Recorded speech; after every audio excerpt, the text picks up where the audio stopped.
नमस्कार दोस्तों, आप सभी ज्योतिष के प्रेमी दर्शकों का हमारे इस YouTube चैनल पर हार्दिक स्वागत है। दोस्तों, आज का यह ज्योतिष का कार्यक्रम आप सभी मीन राशि के जातकों के लिए बड़ा ही महत्वपूर्ण और ख़ास कार्यक्रम साबित होने के लिए जा रहा है। क्योंकि आज के इस ज्योतिष के कार्यक्रम में हम चर्चा करने के लिए जा रहे हैं सेनापति मंगल के राशि परिवर्तन प्रभाव के बारे में। जी हाँ, बीते 1 जून 2024 की शाम ठीक 3:58 पर सेनापति मंगल अपनी वर्तमान मित्र राशि जलीय राशि मीन राशि को छोड़कर अपनी स्वयं की मूल त्रिकोण राशि अग्नि तत्वीय राशि मेष राशि में प्रवेश कर चुके हैं, जहां कि वो आने वाले 12 जुलाई 2024 की शाम तक गोचर करेंगे और इसके पश्चात वृषभ राशि में पुनः एक बार प्रवेश कर जाएंगे। अब देखा जाए तो मंगल का यह गोचर कुछ मामलों में अच्छा तो कुछ मामलों में सावधानी बरतने वाला होगा। क्योंकि यहाँ पर पहले तो मंगल अपनी स्वयं की मूल त्रिकोण राशि में होंगे, जिसके चलते पावरफुल होकर आपको अच्छा परिणाम देंगे, लेकिन शनि की तीसरी दृष्टि से भी दृष्ट होंगे, जिसके चलते कुछ मामलों में आपको सावधानी बरतने की आवश्यकता होगी।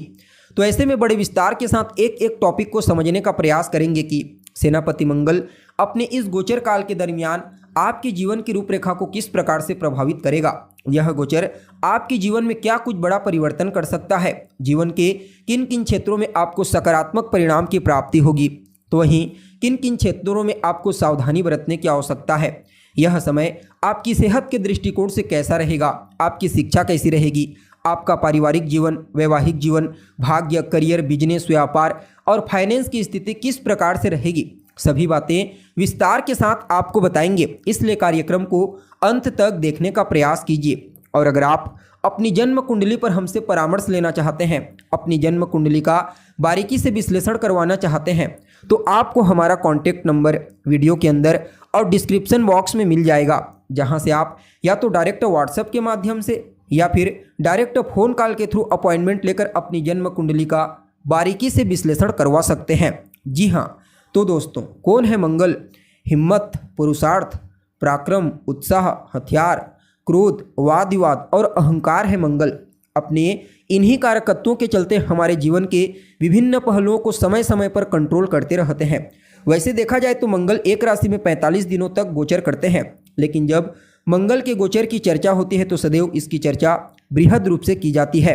क्योंकि कर्म प्रधान विश्व रचि राखा। जो पुरुषार्थी हैं, पुरुषार्थ में विश्वास करते हैं, मेहनत में विश्वास करते हैं, किसी भी मुश्किल परिस्थिति में पीछे नहीं हटते, ऐसे लोगों के लिए सेनापति मंगल के राशि परिवर्तन को समझना बेहद ही ज़्यादा जरूरी हो जाता है। क्योंकि जब बलवान अवस्था में भूमिपुत्र मंगल राशि परिवर्तन करते हैं तो उस दरमियान इन क्षेत्रों में विशेष तौर पर पॉजिटिव परिणाम की प्राप्ति होती है। इसलिए इनके गोचर को समझना और ज़्यादा महत्वपूर्ण हो जाता है। जी हाँ, अब देखा जाए तो आप लोगों के लिए यानी कि मीन राशि के जातकों के लिए सेनापति मंगल गोचर कुंडली में आपकी राशि से दूसरे स्थान में गोचर करेंगे।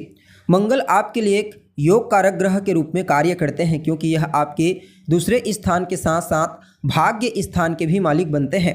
अब भाग्य स्थान के मालिक बनकर के दूसरे स्थान से, जो कि आपका धन स्थान होता है, वहाँ से गोचर करेंगे, तो निश्चित तौर पर आप सभी मीन राशि के जातकों के लिए सेनापति मंगल के इस राशि परिवर्तन को, इस गोचर काल को शनि की 7.5 के इस दौर में भी कुछ मामलों में किसी वरदान से कम नहीं कहा जा सकता।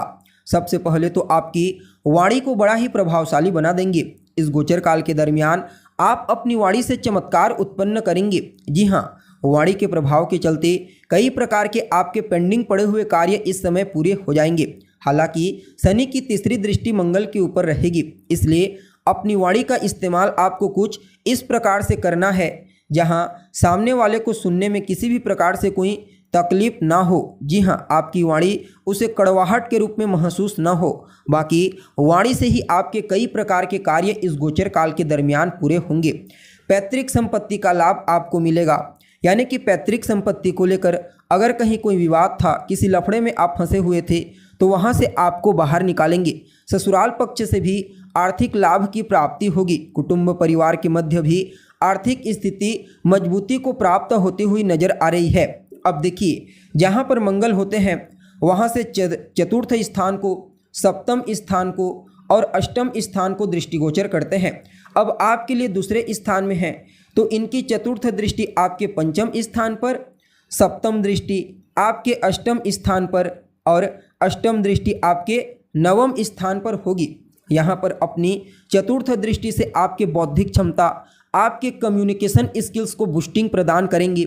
संतान को लेकर अगर कहीं कोई चिंता थी तो वह चिंता आपकी दूर हो जाएगी। हालांकि प्रेम संबंधों में क्रोध, अहंकार और गुस्से के चलते तनाव उत्पन्न होने की प्रबल संभावना नजर आ रही है। इसलिए अगर आप किसी के साथ रिलेशनशिप में हैं तो उसके साथ रिश्ते को बेहतर बनाने के लिए अपने अहंकार और क्रोध पर नियंत्रण करने का प्रयास कीजिए। बाकी लॉटरी, सट्टा, शेयर इन क्षेत्रों से आपको लाभप्रदायक साबित होंगे। जी हाँ, सप्तम दृष्टि आपको आकस्मिक रूप से धन प्रदायक साबित होगी। हालांकि चोट चपेट की घटना भी यहाँ पर देखने को मिलेगी, इसलिए गाड़ी चलाते समय आपको सावधानी बरतनी है और सेहत को लेकर के भी कुछ न कुछ प्रॉब्लम आपको फेस करनी पड़ सकती है। इसलिए अपने खान पान, अपने रहन सहन पर भी ध्यान दीजिए। बाकी मंगल की अष्टम दृष्टि आपके भाग्य को मजबूती प्रदान करेगी।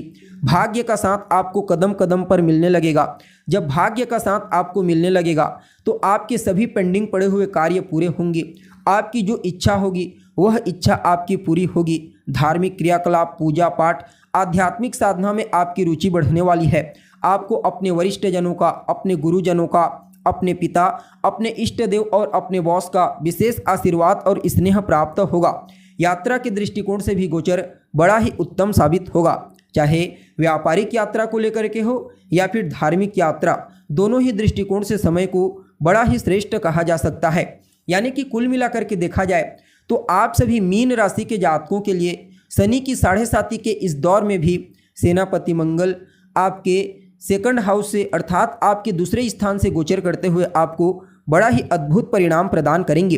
फिर भी इस समय को और बेहतर बनाने के लिए अपने माथे पर लाल चंदन का तिलक लगाइए, हनुमान जी की शरण में बने रहिए, हनुमान जी की आराधना कीजिए। खास करके मंगलवार के दिन आपको उनके मंदिर में जाना है, उनका दर्शन कीजिए, वहीं पर बैठ करके हनुमान चालीसा का पाठ करें या फिर सुंदरकांड का पाठ करें।